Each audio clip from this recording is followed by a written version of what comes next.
हम सब अपनी रोजमर्रा की जिंदगी में बहुत से काम करते हैं, जिनमें से कुछ काम हम सही करते हैं तो कुछ गलत होते हैं, लेकिन हमें उनके बारे में पता ही नहीं चलता। ज्यादा से ज्यादा टूथपेस्ट इस्तेमाल करना और खाने के बाद तुरंत पानी पी लेना, कानों को कॉटन स्वैब और क्यू टिप से साफ करना और तो और फेस को जोर जोर से रगड़ के साफ करना, ये सभी चीजें गलत और हानिकारक होती हैं। ऐसी ही बहुत सी कॉमन मिस्टेक्स के बारे में आज हम इस वीडियो में बात करेंगे, तो जानने के लिए वीडियो के एंड तक बने रहिएगा। तो चलिए शुरू करते हैं। Mistake number 10, sleeping just after having food. दोस्तों, आप में से बहुत से लोग खाना खाने के तुरंत बाद लेट जाते हैं और सो जाते हैं। आज के वक्त में लोगों को जितना सोने के लिए कहा जाए उनके लिए उतना भी कम होता है। लेकिन क्या आप जानते हैं, खाना खाने के तुरंत बाद सोने से आपकी बॉडी पर बहुत बुरा असर पड़ता है। दरअसल जब आप खाना खाने के तुरंत बाद सोते हैं तो इससे खाना पेट में जाने के बजाय फूड पाइप में ही रह जाता है, जिस वजह से खाना डाइजेस्ट नहीं हो पाता है और कैलोरीज बर्न होने की जगह बॉडी में फैट बनने लगता है। इसके अलावा चेस्ट में जलन, हार्ट बर्न, पेट में दर्द और सोने में भी परेशानी होने लगती है। और जब आप ठीक से सो नहीं पाते हैं तो आप पूरा दिन कमजोर और आलस महसूस करते हैं। इसीलिए आइडियली आप लोगों को सोने के लगभग 2 घंटे पहले ही खाना खा लेना चाहिए।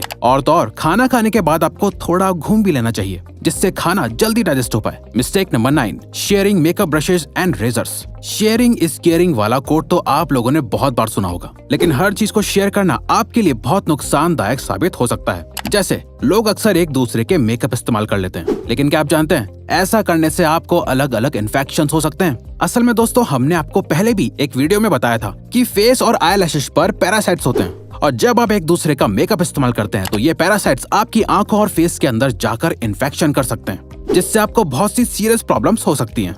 वहीं दूसरी तरफ बॉयज एक दूसरे का रेजर इस्तेमाल कर लेते हैं, लेकिन क्या आप जानते हैं फेशियल हेयर और बियर्ड के अंदर भी डेड सेल्स और बैक्टीरिया होते हैं, जो यूज्ड रेजर को इस्तेमाल करने से सीरियस इन्फेक्शन कर सकते हैं। आपको जानकर हैरानी होगी कि ऐसे बहुत से केसेस हैं जहां पर एक दूसरे का रेजर इस्तेमाल करने से लोगों को एड्स जैसी सीरियस बीमारी तक हो चुकी है। Mistake number 8, not cleaning the daily usable stuff. हम सभी अपनी डेली लाइफ में बहुत सारी चीजों का इस्तेमाल करते हैं, जैसे mobile phone, TV remote, switches, bedsheets and pillows, लेकिन इन सभी चीजों को बहुत रेयरली ही साफ करते हैं। क्या आप जानते हैं इन छोटी छोटी चीजों को रोज साफ करने से आप बहुत सी बड़ी बीमारियों से बच सकते हैं। असल में दोस्तों, मोबाइल फोन, स्विचेस और रिमोट्स जैसी चीजों पर बहुत से माइक्रो बैक्टीरिया होते हैं, जो आपके टच करने से आपकी बॉडी के अंदर एंटर कर जाते हैं। और इसके अलावा आपकी बेडशीट पर भी बहुत सारे डेड सेल्स और डस्ट होती है, जिससे आपके इम्यून सिस्टम पर बहुत बुरा असर पड़ता है और आप जल्दी जल्दी बीमार पड़ने लग जाते हैं। इसीलिए आपको अपनी डेली यूज करने वाली चीजों को हमेशा साफ और सैनिटाइज रखना चाहिए। Mistake number 7, covering your mouth with your hand while sneezing and coughing.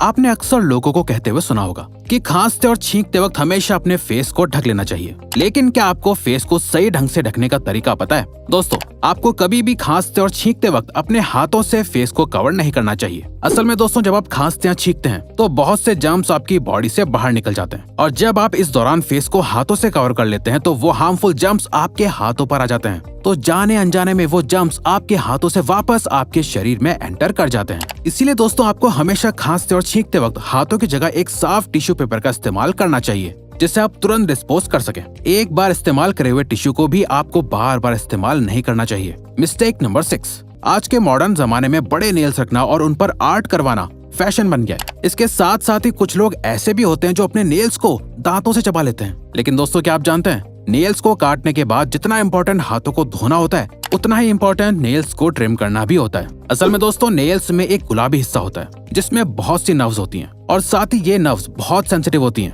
और जब ये नर्व किसी हार्ड सरफेस के टच में आती हैं तो बहुत ज्यादा पेन और ब्लीडिंग हो सकती है। इसीलिए नेल्स को काटने के बाद ट्रिम करना बहुत इंपॉर्टेंट होता है। तो दोस्तों, अगली बार अपने नेल्स को काटने के बाद ट्रिम करना ना भूलें।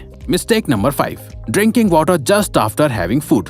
आजकल लोग खाना कम खाते हैं और पानी ज्यादा पीते हैं, लेकिन क्या आपको पता है ऐसा करना आपके इम्यून और डाइजेस्टिव सिस्टम के लिए बहुत खतरनाक हो सकता है। चलिए हम आपको बताते हैं। असल में खाना खाने के तुरंत बाद पानी पीने से डाइजेस्टिव सिस्टम पर बहुत बुरा असर पड़ता है। दरअसल जब आप खाना खाते हैं तो उसके तुरंत बाद ही आपके पेट में हाइड्रोक्लोराइड एसिड और इसके ही जैसे दूसरे एसिड्स बनने लगते हैं, जो फूड को डाइजेस्ट करने में मदद करते हैं। और जब आप इस दौरान पानी पी लेते हैं तो इन एसिड्स में पानी मिल जाता है, जिससे एसिड्स की इंटेंसिटी कम हो जाती है और खाना पूरी तरह से डाइजेस्ट नहीं हो पाता है, जिससे अल्टीमेटली पूरा डाइजेस्टिव सिस्टम बिगड़ जाता है। इसीलिए आपको खाना खाने के बाद पानी नहीं पीना चाहिए, लेकिन अगर आप चाहें तो खाना खाने के बाद 1 या 2 घूंट पानी पी सकते हैं, पर उससे ज्यादा पानी खतरनाक हो सकता है। Mistake number 4, 4. Neglecting intimate hygiene. बात जब पर्सनल और इंटीमेट हाइजीन की आती है तो मेल और फीमेल दोनों ही इसे इतनी इम्पोर्टेंस नहीं देते हैं जितनी वो अपने बाकी बॉडी पार्ट्स को देते हैं। दोस्तों, बॉडी के बाकी हिस्सों की तरह आप लोगों को अपने इंटीमेट एरिया को भी रेगुलरली क्लीन और ग्रूम करना चाहिए, लेकिन इसके साथ साथ आपको ये भी ध्यान रखना चाहिए कि आप इसके लिए सही प्रोडक्ट्स को ही इस्तेमाल करें। असल में नॉर्मल सोप्स में बहुत से हार्श केमिकल्स होते हैं जो आपके इंटीमेट एरिया में इरिटेशन और इन्फेक्शन कर सकते हैं और नेचुरल बैक्टीरियल बैलेंस को डिस्टर्ब कर सकते हैं। इसीलिए आपको इंटीमेट एरिया के लिए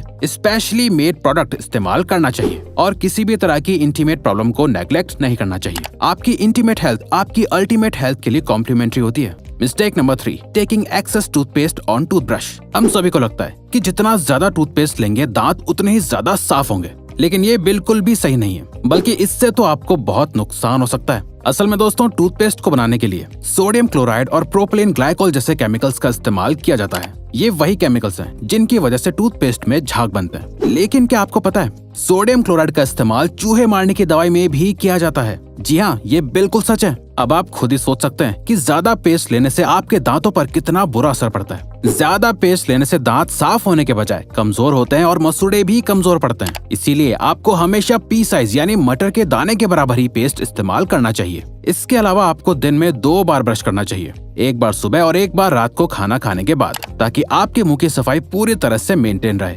mistake number 2, using cotton swabs Q tips to clean the inside of your ears. कान को साफ करने के लिए कॉटन स्वॉप्स और क्यू टिप्स जैसे टूल्स का इस्तेमाल बहुत आम सी बात है, लेकिन क्या आपको पता है इन चीजों का इस्तेमाल आपके कान के लिए बहुत खतरनाक साबित हो सकता है। कान हमारे 5 सेंस ऑर्गन्स में से एक ऑर्गन होता है जो बॉडी का बहुत ही नाजुक हिस्सा होता है। दरअसल दोस्तों, कान की इनर कैविटी बहुत ही नाजुक होती है जो कॉटन स्वॉप्स और क्यू टिप्स जैसी शार्प चीजों से डैमेज हो सकती है। इसके अलावा क्यू टिप्स असल में वैक्स को कान के अंदर और ज्यादा पुश कर देती है, जिससे अल्टीमेटली ईयर ड्रम के डैमेज होने के चांसेस बढ़ जाते हैं और आप अपनी सुनने की शक्ति खो सकते हैं। इसीलिए अगर आप अपने कान को साफ करना भी चाहते हैं तो इन टूल से आपको सिर्फ अपने कान के आउटर हिस्से को साफ करना चाहिए। कान के अंदर की डीप सफाई तो आपको किसी प्रोफेशनल डॉक्टर से ही करवानी चाहिए, या फिर अगर आप खुद भी अपना कान साफ करना चाहते हैं तो इससे पहले कान साफ करने के सारे इंस्ट्रक्शन समझ लें ताकि आपको कोई नुकसान न पहुंचे। Mistake number 1, cleaning face in the wrong way. दोस्तों, हर काम को करने का एक तरीका होता है, चाहे वो अच्छी राइटिंग करना हो या फिर अपने चेहरे को साफ करना ही क्यों ना हो। तो दोस्तों, क्या आपको चेहरा साफ करने का सही तरीका पता है? चलिए हम आपको बताते हैं। आपको कभी भी अपने फेस को जोर से रगड़कर साफ नहीं करना चाहिए। फेस की स्किन बॉडी की स्किन से ज्यादा सेंसिटिव और पतली होती है, और जब आप इस सेंसिटिव स्किन को रगड़ते हैं तो इससे स्किन के फटने और सेल्स के मरने के चांसेस बढ़ जाते हैं, जिसका रिजल्ट डल और रफ स्किन होती है। इसीलिए आपको हमेशा अपनी स्किन को सही से डैब डैब करके साफ करना चाहिए। ऐसे करने से स्किन पर रैशेज नहीं होते हैं और ना ही रिंकल्स पड़ते हैं। दोस्तों, इन छोटी छोटी चीजों को ध्यान में रखकर आप भी अपने फेस को बेहतर बना सकते हैं। आई होप आपको वीडियो अच्छी और यूजफुल लगी होगी। तो दोस्तों, अब अगर आपको ये वीडियो अच्छी लगी और आप आगे भी ऐसी ही अमेजिंग वीडियोस देखना चाहते हैं तो प्लीज हमारे चैनल को सब्सक्राइब करके ऑल नोटिफिकेशन बेल को ऑन कर दो, ताकि हमारी फ्यूचर वीडियोस का नोटिफिकेशन सबसे पहले आपके पास आए। So till then, keep learning, keep growing.